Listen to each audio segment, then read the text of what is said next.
I want, and I pray, all I need are some better days. Fuck me, I'm looking in the mirror, so foggy, but I've never seen clearer. I don't really think anyone can save me, and honestly I'm not really sure I want saving. I like to be my own worst enemy. There's no risk if you don't try at anything, so I'ma just keep buying everything. See you in the next life, have to be a better me. I don't think that my head's on straight, gotta flip it and grip it and go and get an x-ray.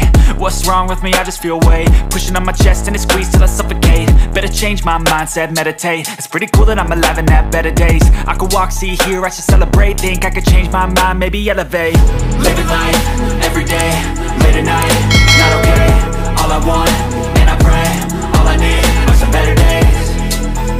Yeah, all I need are some better days. Cause all I want, and I pray, I believe in the better days. I'm kinda stuck between a rock and a hard place. Do I work hard or live at my pace? You're only young once, yeah that's all great, but I also want a future where I'm okay. Living life is doing lots of cocaine. Wait no, it's living with no shame. Wait no, it's sleeping in on Sundays. I guess it's different for each of us and that's okay.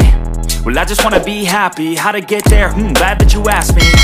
I think it's different for everyone. Some of us need work, others need fun. Some of us need purpose to overcome